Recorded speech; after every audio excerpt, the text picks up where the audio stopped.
Yo, what's up mga kawang budyan? Good morning, magandang tanghali, magandang gabi sa inyong lahat dyan sa mampanig ng mundo, mga OFW natin dyan. Lagi po kayo mag-iingat. Yan, for today's vlog, maghahanap tayo ng content, mag-isip tayo ng content.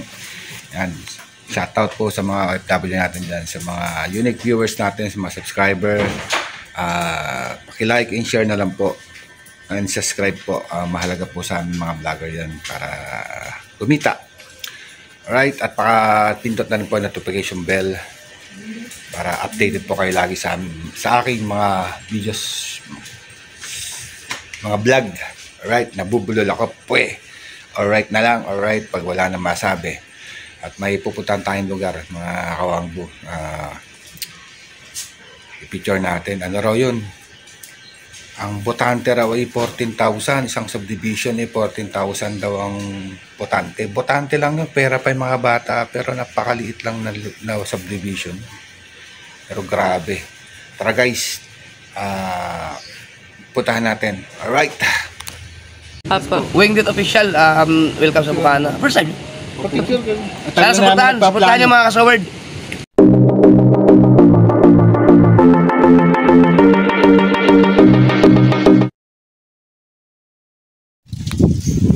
Guys, sakay tayo ng aking Pajero. Ay pa mag-start. Yan, si Mrs. ang nagdadrive. Alright, tayo naman. Ating bilang araw. Kaya natin mag-vlog guys. Awang. Medyo may nakakabahan pa ako mga awang kung mag-asawa ko ang nagdadrive.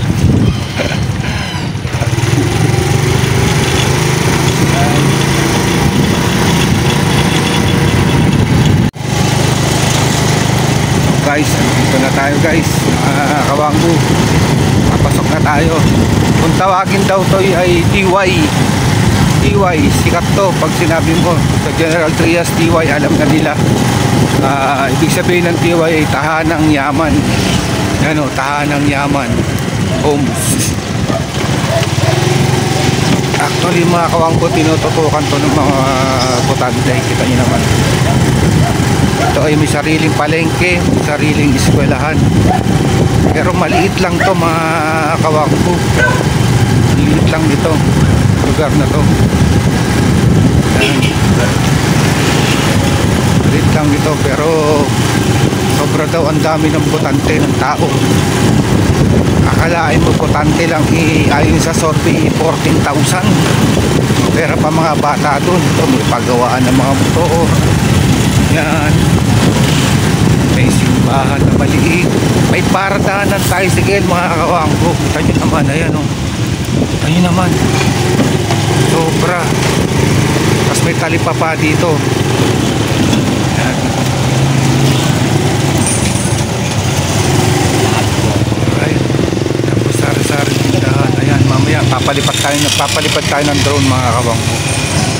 Ayan, nandito na tayo. Music.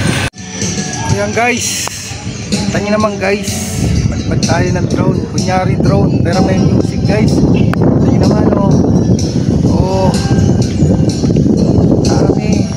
Ang liit lang ng subdivision na to. Alright, so guys, kabila video ko maingay. Ano tayo, copyright. Ayan, may manok dyan malalaki, may manok pala dun Kano ba benching ko?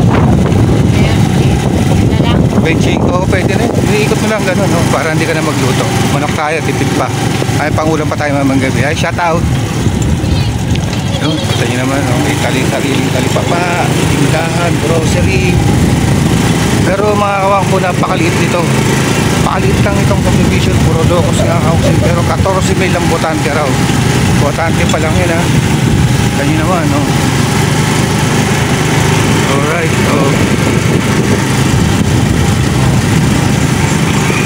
ikot ka na rito. Alright. Diba? Dito, gilid ka.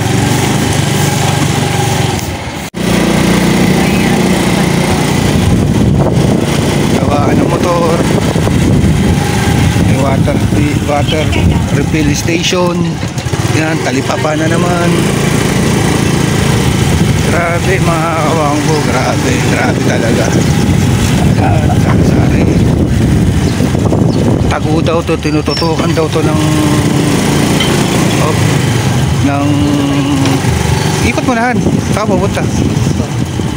Tinutukan daw to ng mga butante, mga kawangbo. Ayan, kaya naman. Pero locos housing lang to. At tawag dito, ayun po, may ganun pa dun.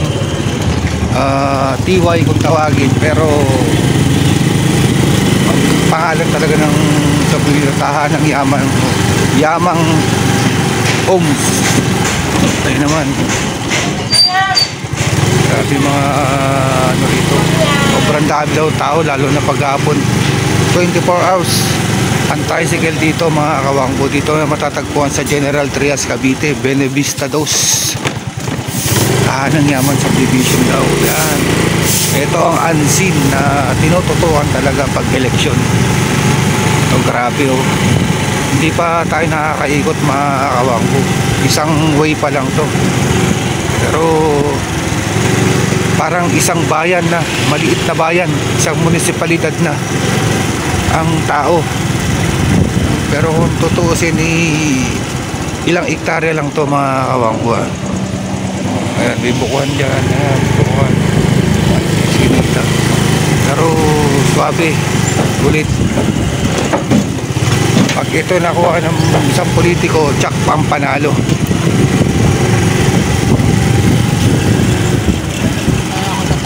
Oo.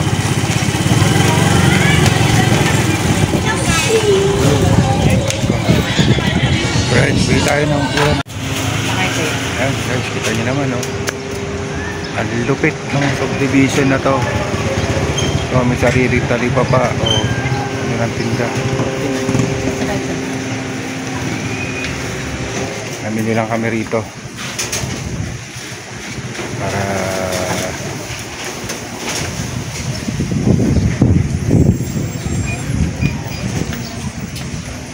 mo yan, ganito sura. Hindi yan, pag ganyan gagawin.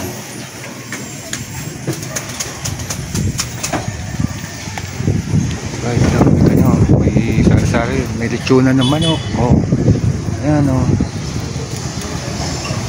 Sobra. Ha? Meron pa. Bumili ka na ng ulam na aso? Ayan guys, kita nyo, may sariling hardware, grocery. Saan tayo bibili ng sigarilyo? Alright. So far, mga kawangbo, nandito pa tayo sa loob. So, kita nyo naman, wala akong pipe at madaanan ng mga tricycle. Andito. Wala lang ang videographer para makakuha na. Kanya-kanya tayo. Solo tayo ngayon mga kawangbo. Kita nyo naman, walang kumpay ang tao pag nakikita.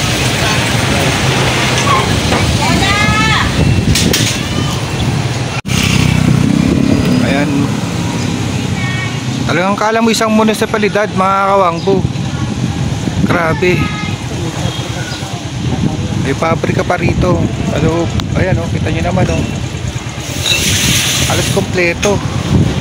Dito lang po yan sa General Trias, sa may Benevista 2, sa may tahanang yaman homes daw, TY kung tawagin. Sikat to pag sinabing TY. Kompleto rito. At isa to sa tinututukan ng mga politiko.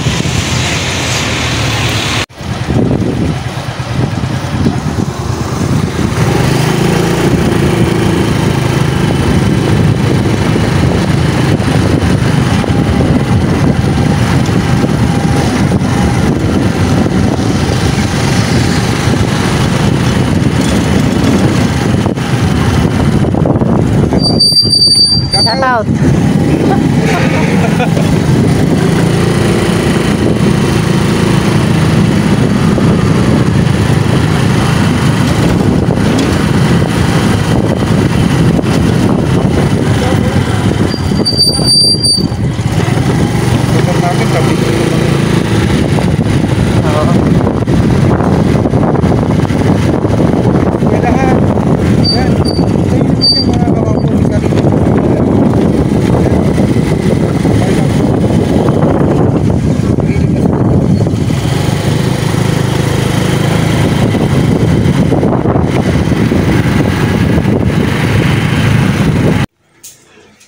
So, kita nyo naman mga kawanggo na ikot natin yung subdivision na yun, ano, kahit sandali.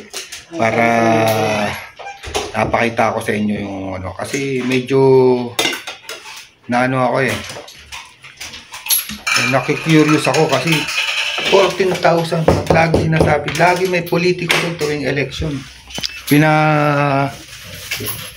Pinututukan lagi. At laging pinagkakaguluhan yung subdivision na yun, mga kawanggo dyan, ano. Grabe.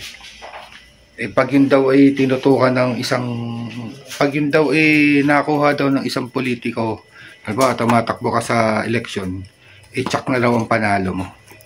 Yun ang ano, kasi, rin mo nga naman, sa statistic, ano, ba, tawag doon? Sa census, 14,000 ang botante. Botante lang yun. Samantalang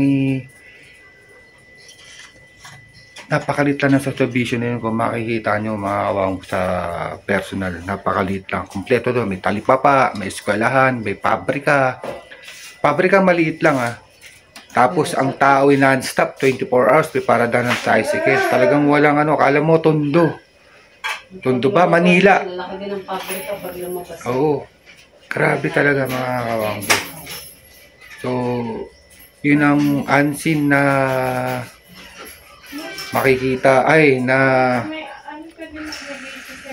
tawag doon. Nawala ako kaya alright na lang. Yun, basta yun. Tinututukan daw ng mga politiko yun tuwing mag-e-election kasi grabe. Grabe ang botante. Kasi pag nasolid daw ng isang politiko yun, ay tsak na ang panalo.